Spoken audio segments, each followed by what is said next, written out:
আজকে আমাদের এখানে পুষ মাসের রথ হয়, তো তোমাদেরকে দেখাবো আমাদের এখানে। তো যাই হোক, আমাদের পুষ মাসে তো জানেনি আপনারা, পুষ মাসে যাই হোক ভক্ত কম হয়, এখন কলাচল কম পাওয়া যায়, এখন লোক কিন্তু কম হবো। যাই হোক, তাও তো হয় আগের থেকে পুরো হতে কইরে আইছে, বা এটা মানে ইতিহাসের একটা মানে এটা রাখতে লাগে, তো রাখতেছে এখনো। বহুত পুরানা, এটা বহুত দিনের থেকে হয় আমাদের এটা, মানে পুষ মাসে। তো আমাদের কীর্তন পাড়ার ফিল্ডেই কিন্তু। তো চলো দেখাই তোমাদেরকে।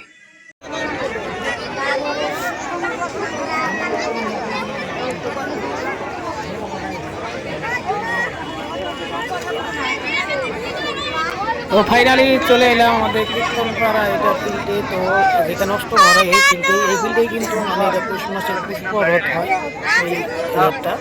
তো এটা কিন্তু বহুদিন পুরানা কিন্তু। যাই হোক, এখন মানে ঠাকুর মানে আগে যেগুলো ঠাকুরা ছিল ওইগুলো মানে তার জন্য নতুন করে আবারও বানাইছে, বানিয়ে তারপরে রথে আনছে। রথ এখন টান দিবে, তো রথ কিন্তু টান দিতে লাগে, সেই জন্য টান দিতে লাগে। আপনাদেরকে আমি সব বলবো, বিস্তারিত সব বলবো। তো যাই হোক বন্ধুরা, আমার চ্যানেল আপনারা নতুন হয়ে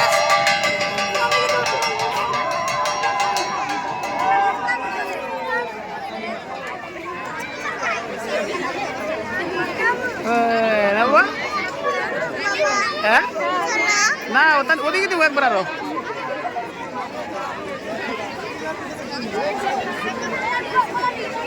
রথটা যখন টান দিল আমি কিন্তু দড়ি ধরতে পারি নাই, কারণ আমার ছেলে মেয়ে আসছিল, মেয়েকে নিয়ে যদি আমি ধরবো হয়তো পারাপারি করবে, যদি আমি পড়ে যাই তখন। তার জন্য আমি ধরতে পারি না। এখান থেকে মনে আসা মেয়ে খুলে দিয়েছে আমার।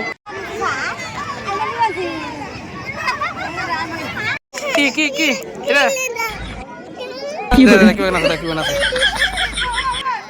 ঠাকুর মেলে দিয়ে কে এলাম আমরা? হ্যাঁ, কে এলাম মেলে দিয়ে?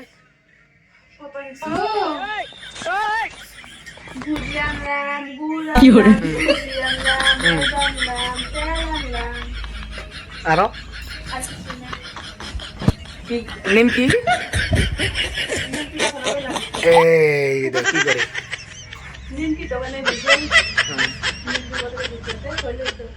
আজকের মতন এখানে আসলে ছোট্ট একটা ব্লগ। যদি ভালো লাগে লাইক করবেন, কমেন্ট করবেন, শেয়ার করবেন। আমার এলো চ্যানেল নতুন হয়ে গেছে, চ্যানেলটা সাবস্ক্রাইব করে দেবেন। Tata, bye bye, thank you, ভালো থাকো, সুস্থ থাকো। নেক্সট ব্লগে আবার দেখা হবে।